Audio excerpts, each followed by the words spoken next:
Good morning Odisha. आज जनवरी 29 तारीख गुरुवार 30 गुरुत्वपूर्ण न्यूज उपरे आसंतु नजर पकाइबा। आपण मानक भल पाइबा स्वरूप गोटे गोटे लाइक निश्चित भाव रखिदेवे। विमान दुर्घटना महाराष्ट्र उपमुख्यमंत्री अजित पवार समेत 5 जनक मृत्यु। महाराष्ट्र बारामती विमान बंदर निकटरे बुधवार सकाळ 8:45 एक विमान दुर्घटना होइछि। दुर्घटना महाराष्ट्र उपमुख्यमंत्री तथा एनसीपी नेता अजित पवार मृत्यु होइछि। एथिसह तांको सुरक्षाकर्मी अभिष यादव, फ्लाइट अटेंडेंट पिंकी माली एवं 2 जन पायलट कैप्टेन सुमित कपूर और फास्ट ऑफिसर संभवी पाठंकर मध्य मृत्यु होइछि। एक निर्वाचनी सभारे जोग देबाकू अजित बुधवार सकाळे एही विमानरे मुंबईरू उड़ाण भरिथिले। घन कुहड़ी जोगु बारामती विमान बंदर उपरे थरे चक्कर लगाई अवतरण उद्यम विफल होइतिला। द्वितीय थर यह रनवे परिवर्ते प्राय 100 मीटर पूर्वरू क्षेत्र ओह्लाइबाकू उद्यम करिथिला। फलरे विमानटी भूमि रे पिटी होई निया लागि जाइथिला। महाराष्ट्र सरकार दुर्घटनार तदंत निर्देश दैछन्ति। डीजीसीए मध्य विमान कंपनी वीएसआर भेंचर 4 जन अधिकारी तदंत पई तलब करिछि। मुख्यमंत्री को षष्ठ राज्य अर्थ कमिशन का रिपोर्ट प्रदान। षष्ठ राज्य अर्थ कमिशनर लोकसेवा भवन ठारे बुधवार मुख्यमंत्री मोहन चरण माझी को चूड़ांत रिपोर्ट प्रदान करिसेंति। एही अवसर में मुख्यमंत्री समीक्षा पोर्टाल मध्य उन्मोचन करिसेंति। एहा केंद्र अर्थ कमिशन अनुदान अधीन रे रास्ता, पानीय जल जोगाण, परिमल, रास्ता आलोकीकरण, पार्क एवं साधारण उपयोगिता इत्यादि प्रकल्पगुड़िकर कार्यान्वयन अग्रगति संपर्क में सूचना देव। नागरिक, निर्वाचित प्रतिनिधि एवं जेकोसी व्यक्ति लिंक माध्यम पोर्टालू यार तथ्य पाइपारे। उल्लेखयोग्य कमिशन का रिपोर्ट रे यह पूर्वानुमान योग्य एवं सूत्रभित्तिक व्यवस्था माध्यम स्थानीय संस्थागुड़िकर आर्थिक भित्तिभूमि को सुदृढ़ करने उपरे गुरुत्व दिया जाइछि। ओडिशा दर्शन रे गले 260 छात्र छात्री। राज्य एनएसएस शाखा पक्षरु ओडिशा दर्शन कार्यक्रम 2026 आरंभ होइछि। एही ओडिशा दर्शन कार्यक्रम 31 तारिख जाए चलिबो। राज्यर 260 एनएसएस स्वेच्छासेवी माने राज्यर विभिन्न पर्यटन स्थली, मंदिर, बेलाभूमि, ऐतिहासिक स्थान बुली देखिबा सह राज्यर प्रमुख विश्वविद्यालय, महाविद्यालय परिभ्रमण करिवे। एथिपई स्वेच्छासेवी माने निजर यात्रा आरंभ करिसेंति। एही ओडिशा दर्शन कार्यक्रम माध्यम आम राज्यर युवपीढ़ी माने राज्यर गौरवमय इतिहास, कला, भास्कर्य, ऐतिह्य और संस्कृति संपर्क में अवगत होगा सह भाव विनिमय माध्यम विभिन्न अंचल सामाजिक सांस्कृतिक परिवेश संपर्क में अवगत हो पारे। यह द्वारा आगामी दिन में मध्य स्वेच्छासेवी माने निज कार्य को सुचारू रूपे संपादन करें। हाईकोर्ट का राय, नामांकन बेले 2 रु अधिक संतान थिले सरपंच पद को अयोग्य। नामांकन पत्र दाखल बेलू जदि 2 रु अधिक संतान थिबा प्रमाणित हुए ताहाले संपृक्त प्रार्थी सरपंच पद पई अयोग्य घोषित हेबे। एही आधार रे निम्न अदालत देइथिबा एक आदेश को ओडिशा हाईकोर्ट कायम रखिछन्ति। बौद्ध ब्लॉक बढ़ीगाँ पंचायतर सरपंच सिद्धेश्वर प्रधान पक्षर आगत मामला को खारज करने अवसर में हाईकोर्टर विचारपति जस्टिस भी नरसिंह राय देइछन्ति। सिद्धेश्वरंकर 2 रु अधिक संतान अछन्ति, किंतु से तथ्य लुचाई सरपंच पद पर नामांकन पत्र दाखल करथिले। ए संपर्क में अभियोग को ग्रहण करी निम्न अदालत सरपंच पद को रद्द कर देथिले। जिला जज कोर्ट रे मध्य आदेश कायम रहिथिला। सिद्धेश्वर एहा विरोध रे हाईकोर्ट आसीथिले मध्य एबे ता खारज होई जाइछि। मयूरभंज हेब फ्लाइंग ट्रेनिंग संस्था रंगेईलुंडारे ड्रोन पायलट केन्द्र। हैदराबादर बेगमपेटा ठारे आयोजित एशियार सबुठारु बड़ बेसामरिक विमान चलाचल कार्यक्रम विंग्स इंडिया 2026 रे ओडिशा सरकार अंशग्रहण करिसेंति। एही अवसर रे ओडिशा 2टी मुख्य एमओयू स्वाक्षर करिछि। मयूरभंज जिल्लार दांडवस ठारे फ्लाइंग ट्रेनिंग ऑर्गेनाइजेशन खोलिबो। एठारे वार्षिक 50 जन पायलट को प्रशिक्षण दियाजिबो। गंजाम जिल्लार रंगेईलुंडारे ड्रोन पायलट प्रशिक्षण केन्द्र खोलिबो। एहा ओडिशार प्रथम एभली केन्द्र हेबो एवं एठारे वार्षिक 100 रु अधिक ड्रोन पायलट को प्रशिक्षण दिया जाय पारिबो। राउरकेला एंटरप्राइज ओडिशा 8,884 कोटीर प्रकल्प उद्घाटित। राउरकेला एंटरप्राइज ओडिशार 25 संस्करण को बुधवार उद्घाटन करिसेंति मुख्यमंत्री मोहन चरण माझी। एही अवसर में मुख्यमंत्री राष्ट्र उद्देश्य रे पश्चिम ओडिशा रे अनेक शिल्प प्रकल्प को लोकार्पित करिसेंति। 8,884 कोटी टंकार 20टी प्रकल्पर उद्घाटन और शिलान्यास होइछि। एहा माध्यम रे सृष्टि हेब 6,832 रोजगार संभावना। सेहिभଳି 22टी एमओयू स्वाक्षर होइतिबा बेले 5टी निवेश आग्रह साउंटिछन्ति राज्य सरकार। एहा माध्यम रे राज्य को 52,026 कोटी टंकार निवेश आसिबो एवं 20,427 लोकंकु मिलिबो रोजगार। ମହାରାଷ୍ଟ୍ର ରାଜନୀତିରେ ଦାଦା ଭାବେ ପରିଚିତ ଥିଲେ ଅଜିତ ପାୱାର। ଏନ୍ସିପି ନେତା ଅଜିତ ପାୱାରଙ୍କ ନିଧନରେ ସମଗ୍ର ମହାରାଷ୍ଟ୍ର ଶୋକରେ ବୁଡ଼ିଛି। ରାଜନୈତିକ ମହଲ ସମେତ ସାଧାରଣ ଲୋକଙ୍କ ମଧ୍ୟରେ ଅଜିତ ଦାଦା ଭାବେ ପରିଚିତ ଥିଲେ। ଅଜିତ ଅନନ୍ତରାଓ ପାୱାରଙ୍କ ଜନ୍ମ 1959 ମସିହା ଜୁଲାଇ 22 ତାରିଖରେ ହୋଇଥିଲା। ସେ ମହାରାଷ୍ଟ୍ର ରାଜନୀତିର ଧୁରନ୍ଧର ନେତା ଶରଦ ପାୱାରଙ୍କ ଭାଇଙ୍କ ପୁତ୍ର। 1982 ମସିହାରେ ସେ ରାଜନୀତିରେ ପାଦ ଦେଇ ସମବାୟ କ୍ଷେତ୍ରରେ ପ୍ରବେଶ କରିଥିଲେ। 1991ରେ ସେ ବାରାମତୀରୁ ଲୋକସଭାକୁ ନିର୍ବାଚିତ ହୋଇଥିଲେ।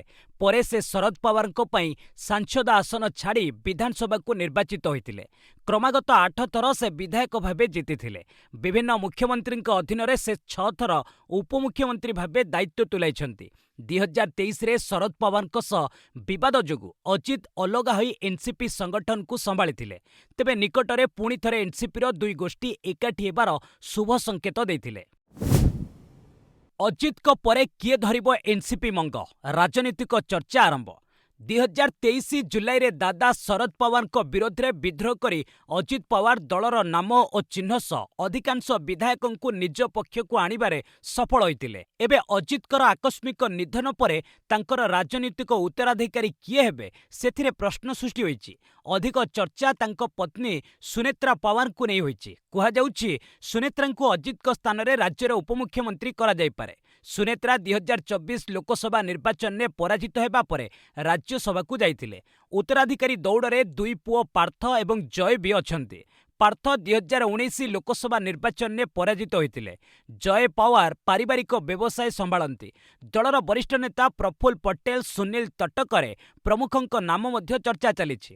ତେବେ ଅଜିତଙ୍କ ମୃତ୍ୟୁ ପରେ ଏନ୍ସିପିର ଦୁଇ ଗୋଷ୍ଠୀ ଏକାଠି ହୋଇପାରନ୍ତି ବୋଲି କୁହାଯାଉଛି। ନିକଟରେ ଏକାଠି ଦୁଇ ଦଳ ପୌର ନିର୍ବାଚନ ଲଢ଼ିଥିଲେ। ସଂସଦର ବଜେଟ୍ ଅଧିବେଶନକୁ ରାଷ୍ଟ୍ରପତିଙ୍କ ସମ୍ବୋଧନ। ଦେଶରୁ ଖୁବ୍ ଶୀଘ୍ର ମୂଳୋତ୍ପାଟନ ହେବ ଆତଙ୍କବାଦ। 18ତମ ଲୋକସଭାର ବଜେଟ୍ ଅଧିବେଶନ ବୁଧବାର ଆରମ୍ଭ ହୋଇଛି। ପ୍ରଥମ ଦିନରେ ଲୋକସଭା ଏବଂ ରାଜ୍ୟସଭାର ମିଳିତ ଅଧିବେଶନକୁ ରାଷ୍ଟ୍ରପତି ଦ୍ରୌପଦୀ ମୁର୍ମୁ ସମ୍ବୋଧନ କରିଛନ୍ତି। ରାଷ୍ଟ୍ରପତି କହିଛନ୍ତି ଯେ ଖୁବ୍ ଶୀଘ୍ର ଦେଶରୁ ଆତଙ୍କବାଦର ମୂଳୋତ୍ପାଟନ ହେବ। ସରକାର ମାଓବାଦୀ ଏବଂ ଆତଙ୍କବାଦୀଙ୍କ ବିରୋଧରେ ନିର୍ଣ୍ଣାୟକ ଲଢ଼େଇ ଲଢ଼ୁଛନ୍ତି। ମାଓବାଦୀଙ୍କ ଉପସ୍ଥିତି 126 ଜିଲ୍ଲାରୁ ହ୍ରାସ ପାଇ 8 ଜିଲ୍ଲାରେ ସୀମିତ ରହିଛି। କେବଳ 3ଟି ଜିଲ୍ଲାରେ ଏହାର ପ୍ରଭାବ ଅଧିକ ଅଛି। ସେହିଭଳି ରାଷ୍ଟ୍ରପତି କହିଛନ୍ତି ଯେ ଦେଶର ଆର୍ଥିକ ପ୍ରଗତି ଏବଂ ସାମାଜିକ ନ୍ୟାୟ ପାଇଁ ସରକାର ପ୍ରତିବଦ୍ଧ। ଦୁର୍ନୀତିର ମୁକାବିଲାରେ ସରକାର ସଫଳ ରହିଛନ୍ତି।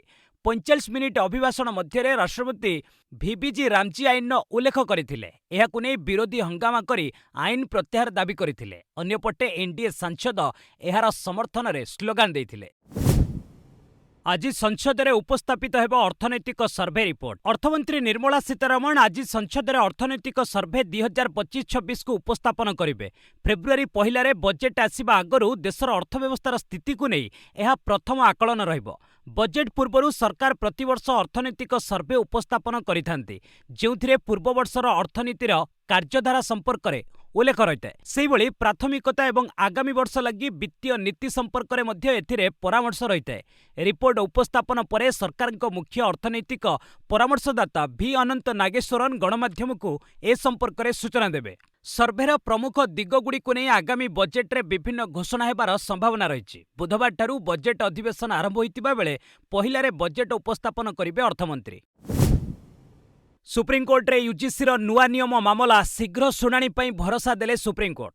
ୟୁନିଭର୍ସିଟି ଗ୍ରାଣ୍ଟ କମିଶନ ତଥା ୟୁଜିସିର ନୂଆ ନିୟମକୁ ନେଇ ସାଧାରଣ ବର୍ଗର ଛାତ୍ରଛାତ୍ରୀ ଏବଂ ଲୋକେ ଜୋରଦାର ବିକ୍ଷୋଭ ପ୍ରଦର୍ଶନ କରୁଛନ୍ତି। ଏବେ ଏହି ମାମଲା ସୁପ୍ରିମକୋର୍ଟରେ ପହଞ୍ଚିଛି।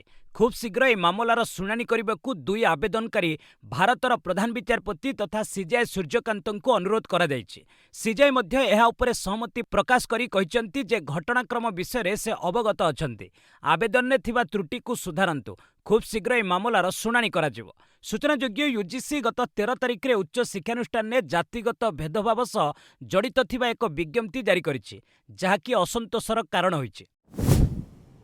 ଅଜିତଙ୍କ ବିମାନ ଦୁର୍ଘଟଣାର ତଦନ୍ତ ଦାବି କଲେ ଅନେକ ନେତା। ମହାରାଷ୍ଟ୍ର ଉପମୁଖ୍ୟମନ୍ତ୍ରୀ ଅଜିତ ପାୱାରଙ୍କ ବିମାନ ଦୁର୍ଘଟଣା ଏବେ ଚର୍ଚ୍ଚାର ବିଷୟ ହୋଇଛି।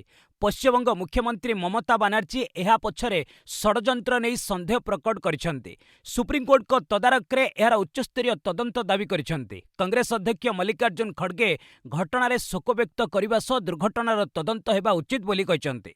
समाजवादी पार्टी मुख्य अखिलेश यादव मध्य ममतांको बयान को समर्थन जणाइछंति। आप नेता सोमनाथ भारती एक्स रे लिखिछंति अजित को मृत्यु पछरे दुर्घटना ना षडयंत्र रहिछि ताहा नहीं प्रश्नवाची सृष्टि होइछि। राजस्थान कांग्रेस अध्यक्ष गोविंद सिंह दोतासरा मध्य तदंत दाबी करिसेंति, किंतु अजित को दादा तथा एनसीपी मुख्य शरद पवार कहिसेंति एभली घटना को नहीं राजनीति करबा उचित नुहे। वीडियो वार्तारे से कहिसेंति केवल दुर्घटना जोगु यह घटिछि जहाकू सहजरे भरणा करा जाई पारिबो नाही। उत्तराखंड रे अधिक कठोर हैला यूसीसी परिचय लुचाई विवाह कले कठोर दंड। उत्तराखंड रे समान नागरिक संहिता तथा यूसीसी को अधिक प्रभावशाली एवं कठोर करने दिगरे एक प्रमुख पदक्षेप निया जायछि। राजभवन अनुमोदन पाइबा परे राज्य सरकार द्वारा प्रवर्तित संशोधित अध्यादेश सारा राज्य में कार्यकारी होइछि। नूतन व्यवस्था अनुଯାयी कौनसी व्यक्ति निज परिचय लुचाई विवाह करिଥାଏ तेबे एहाकु आईनगत भावे अवैध बोली विवेचना कराजिବ। एथिसह अपराधिक विरुद्ध रे दंडनीय कार्यानुष्ठान ग्रहण कराजिବ। संशोधित यूसीसी विवाह और लिव इन संपर्क सहित जड़ित मामलारे ठकी किंबा अन्य कौनसी बेआईन कार्य को दंडनीय अपराध भावे वर्गीकृत करिछि। एपरि क्षेत्र में जरिमाना एवं कारादंडर व्यवस्था रही। उल्लेखयोग्य किछि क्षेत्र में लोक माने सेमानंकर प्रकृत परिचय लुचाई लिव इन संपर्क किंबा विवाह करुछन्ति। ईरान को ट्रम्प को चेतावनी आणविक चुक्ति पई आलोचना कर नचेत भयंकर आक्रमण सहिबकु प्रस्तुत रुह। अमेरिका राष्ट्रपति डोनाल्ड ट्रम्प ईरान को कड़ा चेतावनी दे शीघ्र आणविक चुक्ति पर आलोचना करने को कहते। सोशल मीडिया रे एक पोस्ट करी ट्रम्प कहते जे समय बहुत कम अच्छी, तेणु ईरान एक सठिक आणविक चुक्ति करने उचित। जदि ईरान यह न करे तेबे आगामी अमेरिकीय आक्रमण पूर्व अपेक्षा अधिक भयंकर हेब। एथिसह से जणाइछन्ति जे अमेरिकार एक विशाल नौसेना समूह ईरान अभिमुखे यात्रा करुछि। अन्यपटे ईरान मध्य यार सख्त जवाब देछि। जातिसंघ रे ईरान मिशन पक्षरु कुहाଯାଇଛି जे सेमाने पारस्परिक सम्मान आधार रे आलोचना पई प्रस्तुत, किंतु जदि सेमानंको उपरे आक्रमण करा जाय तेबे सेमाने एभली प्रतिआक्रमण करिवे जहा पूर्वरु केबे होई नथिबो। माघमेला छाड़ी पळाइले शंकराचार्य एबे न्याय अपेक्षारे रहिले। विगत 18 दिन हैला अनशनरे बसिथिबा शंकराचार्य स्वामी अभिमुक्तेश्वरानंद सरस्वती परिशेष रे अपमानित होई प्रयागराज माघमेला छाड़ी पळाइछन्ति। से संगम स्थल रे स्नान मध्य करिनांति। एथिस काशी अभिमुखे यात्रा करिबा पूर्वरु न्याय अपेक्षारे रहिली बोली कहिछन्ति। से कहितिले आज मन अत्यंत व्यथित लागुछि, सेथिपई स्नान करिबा बिना विदाय नेउछि। प्रयागराज सर्वदा आस्था एवं शांतिर केन्द्र रही आसीछि। श्रद्धार सह मु एठाकु आसीथिले, किंतु एभली घटना घटिला जहा कल्पना ठारू बाहरे थिला। गतकाली मते माघमेला प्रशासन पक्षरु एक चिठी रे प्रस्ताव दिया जायथिला। एथिरे सम्मानर सह पालिंकी रे नेई फूल वर्षा करी स्नान कराइबाकू कुहा जायथिला, किंतु मु प्रस्ताव को खारज कर देइथिले। हृदय रे क्रोध और दुख थिले पवित्र पानी रे भी शांति मिले नाही बोली अभिमुक्तेश्वरानंद कहिसंती। सतलेज जमुना लिंक केनाल विवाद पंजाब हरियाणा मुहांमुही। सतलेज जमुना लिंक केनाल विवाद को नहीं पंजाब मुख्यमंत्री भगवंत मान और हरियाणा मुख्यमंत्री नायब सिंह साइनी मध्य गुरुत्वपूर्ण बैठक होइछि। मात्र एथिरे कौनसी प्रसंग रे सहमति होई पारि नाही। उभय राज्य अधिकारी स्तर में आलोचना जारी रखी समाधान पंथा बाहर करने दिगरे बढ़िबा पई निष्पत्ति नेछन्ति। प्राय घंटाए पर्यंत होइतिबा ए बैठक होइतिला। परे दुई मुख्यमंत्री मिलित सांबादिक सम्मेलन करथिले। मान कहिचंती एई केनाल पंजाबर भावावेग सह जड़ित। अन्य राज्य को देबाकू पंजाब पाखरे अतिरिक्त पानी नाही। पंजाब अंशर गोटे बुंदा पानी हराइबा उचित नुहे। पंजाब हेउची हरियाणार बड़ भाई सदृश, एहार शत्रु नुहे। उल्लेखयोग्य एई जल विवाद मामलार शुणाणी सुप्रीमकोर्ट रे एप्रिल मासरे हेबार अछि। अमेरिका को झटका देले साउदी अरब यूएई। ईरान और अमेरिका मध्य उत्तेजना एवं चरम सीमार पहुंची। कौनसी मुहूर्त में ईरान उपर अमेरिका आक्रमण करिवार आशंका देखा देइछि। दृढ़ जवाब देबाकू मध्य ईरान प्रस्तुत थिबा कहिछि। एभली समय अमेरिका को बड़ झटका देइछन्ति साउदी अरब और यूएई। उभय देशर प्रतिनिधि ईरान सह आलोचना करिछन्ति। एहा परे साउदी अरब कहिछि ईरान उपरे कौनसी प्रकार सामरिक आक्रमण उद्देश्य रे साउदी अरबर आकाश सीमा को व्यवहार करबाकू दिया जिवो नाही। एहार अर्थ अमेरिका साउदी अरब को लंचप्याड भावे व्यवहार करिपारिबनी। सेहीपरि यूएई मध्य समान कथा कहिछि एवं उत्तेजना ह्रास सकाशे कूटनीतिक पदक्षेप को गुरुत्व देइछि। दिनकरे सुना 5,000 रूपा 13,000 टंका महंगा। सुना एवं रूपा दर वृद्धि रे ब्रेक लागुनी। बुधवार राजधानी भुवनेश्वर रे 10 ग्राम पिछा 24 कैरेट सुनार दर 5,130 टंका वृद्धि होईछि। एबे एहा 10 ग्राम को दर रहिछि 1,67,080 टंका। सेहीपरि 22 कैरेट सुना 10 ग्राम को दर रे 4,700 टंका वृद्धि होईछि। एहा 10 ग्राम को दर रहिछि 1,53,150 टंका। अन्य पक्षरे किलोग्राम पिछा रूपा 13,000 टंका बढ़ी होईछि 4 लाख टंका। उल्लेखयोग्य भारत में सुना दर केवल अंतर्जातीय बजार दर उपरे निर्भर करे नाही। एहा मध्य डॉलर टंकार विनिमय मूल्य उपरे निर्भर करिଥାଏ। संप्रति डॉलर तुलन में टंका सर्वकालीन निम्न स्तर 92 टंका स्तर निकटतर होईछि। देश में एटीएम रु नगद उठाण ह्रास। 2025 रे देशर विभिन्न प्रांतरे थिबा एटीएम गुड़िकरू नगद उठाण रे ह्रास देखा देइछि। सीएमएस इन्फो सिस्टम्स पक्षरु प्रस्तुत रिपोर्ट रे एहा उल्लेख करा जाइछि। रिपोर्ट मुताबक 2025 रे एटीएम पिछा हाराहारी मासिक उठाण 1.21 कोटी टंका रहिछि, जहाँकि 2024-25 रे थिला 1.30 कोटी टंका। देश में विभिन्न बैंक गुड़िक पई प्राय 73,000 एटीएम परिचालना करिथाय सीएमएस इन्फो सिस्टम्स। 2025 रे कर्नाटक रे सर्वाधिक एटीएम उठाण होइतिबा रिपोर्ट रे उल्लेख करा जाइछि। एठारे मेसिन पिछा हाराहारी मासिक एटीएम उठाण परिमाण रहिछि 1.73 कोटी टंका। सेहिभଳି जम्मू कश्मीर रे सर्वनिम्न नगद उठाण होइछि। एठारे मेसिन पिछा हाराहारी मासिक उठाण परिमाण रहिछि 83 लाख टंका। भारत चीन गाड़ी उपरे 50% शुल्क कसिब दक्षिण आफ्रिका। दक्षिण आफ्रिका सरकार एबे स्वदेशी कंपानी गुड़ी को सुरक्षा देबाकू पदक्षेप आरंभ करिसेंति। भारत चीन रु दक्षिण आफ्रिका जाउथिबा गाड़ी गुड़िक उपरे 50% शुल्क लगाइबाकू सरकार योजना करुछंती। एबे उपकरण और यंत्रासादी उपरे 10 रु 12% कम शुल्क रहिछि। विभिन्न देश उपरे अलग अलग शुल्क रहिछि। दक्षिण आफ्रिकार गाड़ी आमदानी रे भारत और चीन रो भाग यथाक्रमे 53 और 22% रहिछि। गत 4 वर्ष रे चीन रो गाड़ी आमदानी 368% एवं भारत आमदानी 135% वृद्धि होइछि। उल्लेखयोग्य भारत उपरे अमेरिका राष्ट्रपति डोनाल्ड ट्रम्प 50% शुल्क लगाइछन्ति। एभली समय दक्षिण आफ्रिकार शुल्क मिसिगले भारत गाड़ी रप्तानी प्रभावित हेबा निश्चित। आसंता 3 मासरे 16,000 छटई करिवो अमेजन। विश्वर अग्रणी ई कॉमर्स कंपनी अमेजन आसंता 3 मास मध्यरे 16,000 कर्मचारी को छटई करबाकू निष्पत्ति नेछि। गत वर्ष अक्टोबर मासरे कंपनी 14,000 कर्मचारी को छटई करिथिला। दुईटी पर्याୟରେ मोट 30,000 छटई पई पूर्वरु कंपनी घोषणा करिथिला।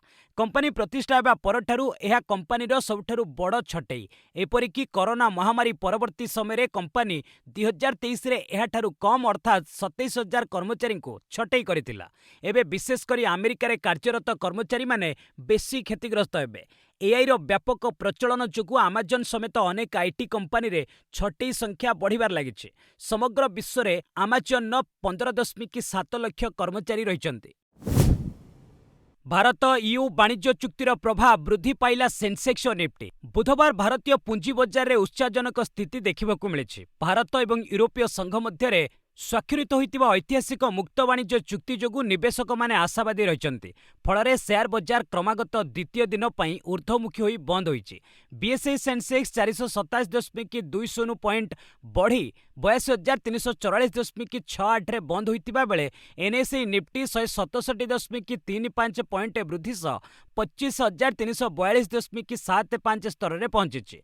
प्रमुख लाभवान कंपनी गुड़िक मध्य भारत इलेक्ट्रोनिक्स शेयर मूल्य प्राय 9% वृद्धि पाइछि। एहा व्यतीत बजाज फाइनान्स, पावर ग्रिड एवं UltraTech cement लाभरे रहिथिले।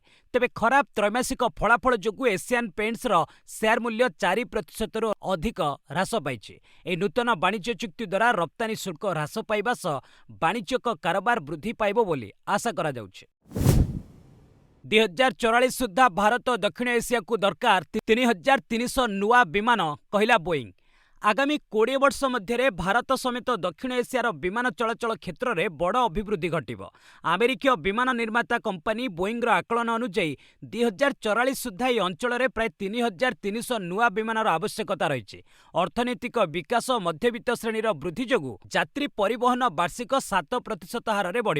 बोईंगर commercial market outlook अनुसार यह समय मध्य 45,000 पायलट, 45,000 टेक्नीशियन और 51,000 क्याबिन क्रू आवश्यकता पड़े। ପଡ଼ିବ। ମୋଟ ବିମାନ ମଧ୍ୟରୁ ପ୍ରାୟ 90% ନାରବଡ଼ି ବିମାନ ହେବ। ଭାରତୀୟ ବିମାନ ବର୍ତ୍ତମାନର 795ରୁ ପ୍ରାୟ 4 ଗୁଣ ବୃଦ୍ଧି ପାଇ 2925ରେ ପହଞ୍ଚିବ। ଏଥିପାଇଁ ବିମାନ ସେବା କ୍ଷେତ୍ରରେ $195 ବିଲିୟନ ଅଧିକ ପୁଞ୍ଜିନିବେଶର ଆବଶ୍ୟକତା ରହିଛି।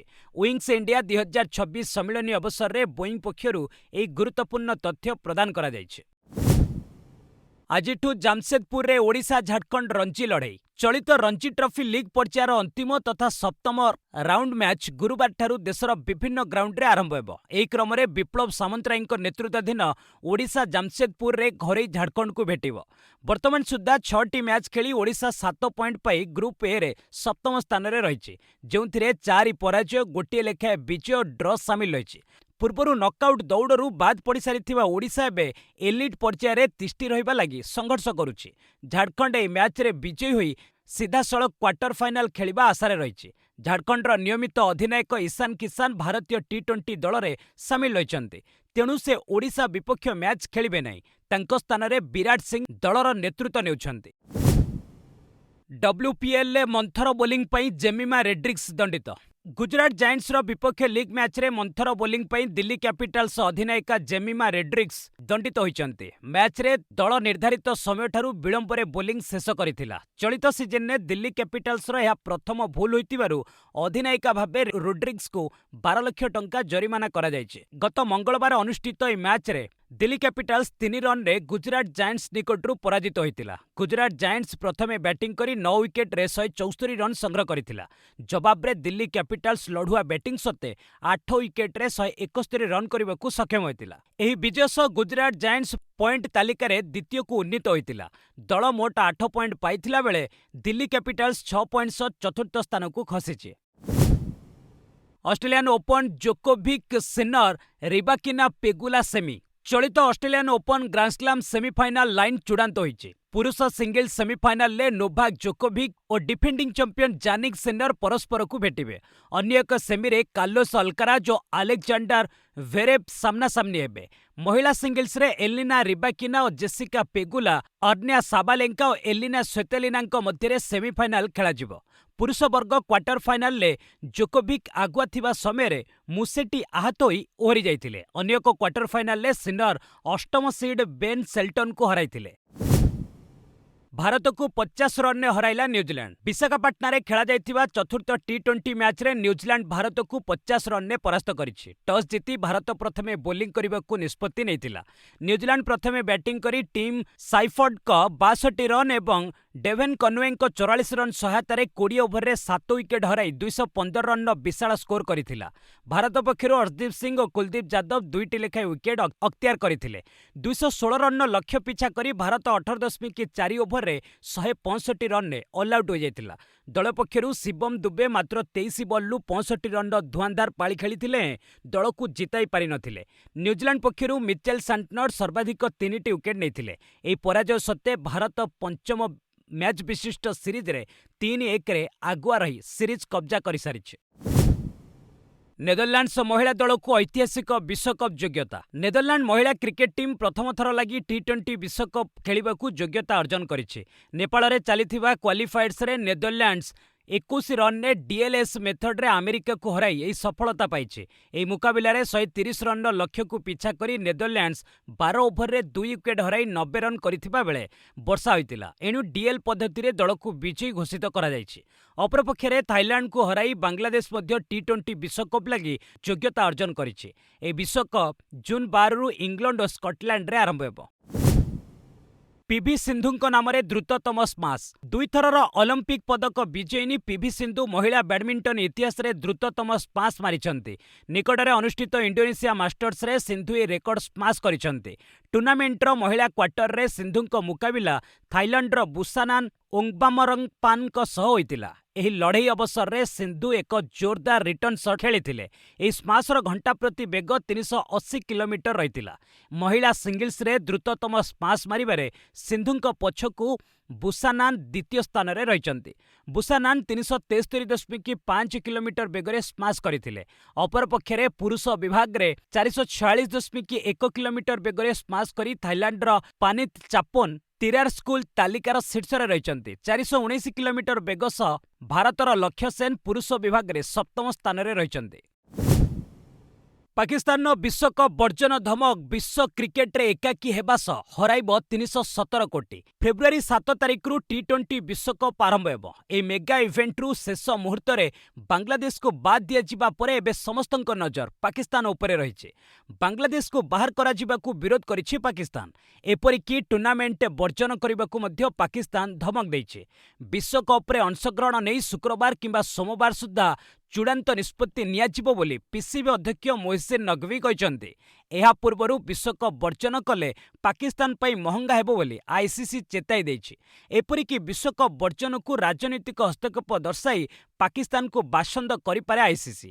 ଏଥିସହ ପାକିସ୍ତାନ ନିକଟରୁ ମହିଳା ଟି-20 ବିଶ୍ୱକପ୍ ଆୟୋଜନ ଅଧିକାର ପ୍ରତ୍ୟାହାର ସହ ଆଇସିସି ରାଜସ୍ୱର ଅଂଶ 316 କୋଟି ଟଙ୍କା ମଧ୍ୟ ପାକିସ୍ତାନ ହରାଇବ। ବସ୍ ଆଜି ପାଇଁ ଏଇଠି ରଖିବା। ପୁଣି ନେଇ ଆସିବି ଲେଟେଷ୍ଟ ଅପଡେଟ୍। ସେ ପର୍ଯ୍ୟନ୍ତ ବିଦାୟ ନେଉଛି। ଜୟ ହିନ୍ଦ, ଜୟ ଭାରତ।